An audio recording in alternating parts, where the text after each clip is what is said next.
Gaëlle, bonjour. Bonjour. Tu es étudiante en 3e année de médecine à Paris 6. Tu as suivi, pour déjà faire ce beau cursus, une prépa chez Excosup. Est-ce que tu peux nous raconter un petit peu ton cursus? Oui, alors du coup, je suis partie d'une terminale S, donc comme les 3 quarts des étudiants qui se lancent en médecine. Du coup, donc j'ai fait un stage de pré-rentrée pendant les vacances pour me préparer tout simplement à l'année de médecine vu que je la savais très compliquée. J'ai enchaîné sur l'année classique de médecine avec la prépa en continu. En parallèle, donc l'année de PACES et la prépa en parallèle. Ouais, c'est ça.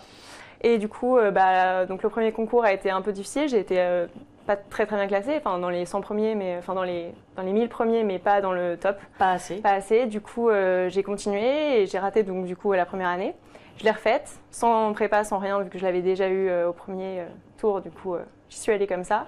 Là, ça a marché. Du coup, désormais, je suis en 3e année de médecine. Voilà. Donc la 2e année, quand tu as redoublé, tu n'as pas suivi de prépa parce que je pense que tu n'en avais plus besoin. La prépa t'a suffi. Qu'est-ce que ça t'a apporté de faire alors le stage de pré-rentrée déjà, mais surtout la prépa après? Qu'est-ce que ça t'a apporté concrètement? Déjà, toutes les méthodes de base de travail, tu les as acquis. Enfin, donc c'est plus la peine de repartir dans la prépa là-dessus. Après, tout ce qui est fiches, tous les concours, enfin tous les conseils que peuvent te donner les profs, tous les polis de la prépa, tu les as. Donc voilà, après financièrement c'est un peu compliqué aussi. Donc du coup forcément. Voilà, c'est pas forcément une bonne chose, enfin, c'est pas forcément nécessaire en tout cas de repartir sur une prépa dans la foulée, quoi.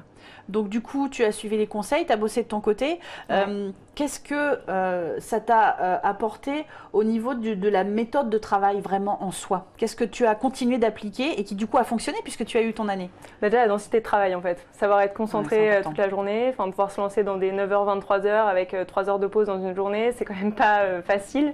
Et ça c'est vrai que la prépa ça t'aide vachement parce que tout simplement en fait ça te fait aller en cours, du coup ça te concentre et c'est surtout une capacité de concentration qui doit être travaillée et c'est pas forcément facile. Enfin, au lycée, voilà, au bout de 45 minutes de cours, déjà t'as lâché, c'est pas tellement grave, donc voilà, c'est vraiment pas facile. Ça n'a rien à voir, l'ambiance lycée et l'ambiance en PACES, on est d'accord? Non, au lycée t'as des amis, quoi. En PACES, c'est pas vraiment le cas. C'est plus compliqué. Ouais, non, c'est ça. C'est vraiment, je veux être le premier, je veux avoir le concours, donc je bosse et je regarde pas ce qu'il y a autour. C'est ça. C'est difficile de se faire des amis dans ce cadre-là. Enfin, c'est un concours, donc on va pas laisser sa place à quelqu'un d'autre et du coup, certainement pas être ami avec lui, ni l'aider, ni quoi que ce soit. D'où un travail en groupe qui est forcément compliqué.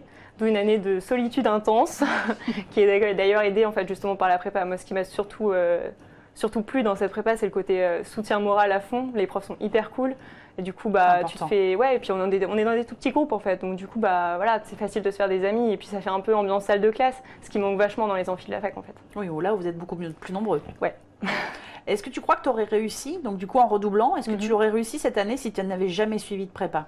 Si tu n'avais pas reçu d'aide, de conseils? Honnêtement, je pense que ça aurait été vraiment compliqué. Enfin, je dis pas que c'est impossible, mais pour moi en tout cas, j'aurais pas réussi. Déjà parce que je me serais tellement démotivée au bout de la première année que j'aurais arrêté. Parce que clairement c'est dur, enfin voilà, psychologiquement c'est pas facile à vivre quoi. Donc s'il y a derrière, il n'y a pas la prépa qui est là pour te remonter le moral, les profs qui te soutiennent, qui savent que chaque année c'est les mêmes profils qui défilent, donc ils le savent quoi. Enfin, ils sont là à te dire vas-y, accrochez-vous, c'est normal, tout ça. Puis en plus ce qui est cool, c'est qu'on a les témoignages en fait des anciens d'Excosup qui viennent nous voir et qui nous disent voilà, c'est comme ça qu'il faut bosser, c'est normal, vous allez être déprimés, vous allez pleurer tous les jours, mais c'est normal, c'est un plus, faut vous accrocher. Ouais, c'est un super plus. D'ailleurs, j'ai été ravie du coup d'y passer et d'être moi-même coach. Donc toi-même, l'année dernière, tu es venue coacher des étudiants en prépa Excosup. Exactement. Et du coup, c'était vachement cool parce que leur donner des petits conseils de méthode, voilà, dans chaque matière, appliquée évidemment à la fac. Enfin là, c'est difficile de donner des conseils pour toutes les facs, c'est pas valable. Oui, rappelons que chaque fac a ses préférences dans les matières, etc. Voilà, c'est pas les mêmes programmes partout. Exactement. Du coup, c'est compliqué de faire une stratégie pour toutes les facs, mais déjà sur chaque fac, il y a quand même des petits conseils, des profs, des cours qui sont à travailler sur le poly ou plutôt uniquement sur les diapos. Enfin, c'est toutes des stratégies en fait. Et du coup, de ça, pouvoir les transmettre d'une année sur l'autre, c'est chouette. C'est un vrai apport en fait. Si là, tu pouvais nous donner un conseil pour les futurs étudiants qui vont faire une prépa, qui vont faire PACES, qu'est-ce que tu leur dirais toi? Qu'est-ce que tu en retiens? Ce qui t'a le plus du coup aidé à être victorieuse dans ce concours? Moi, je dirais déjà le soutien. En fait, c'est s'accrocher. Genre, voilà, tout donner, être vraiment à fond dans ce que tu fais. Ne pas hésiter en fait à chercher du soutien chez les gens qui sont là pour ça. Donc, la famille, c'est hyper important. Et puis, du coup, là, la prépa, c'est quand même ça qui t'aide notamment à passer le cap. C'est de se dire, ok, ils sont là pour ça, pour nous aider. Donc, voilà, allez-y, donnez des conseils. C'est ça, exactement. Écoute, Gaëlle, merci. Puis bonne continuation à toi alors. Merci beaucoup.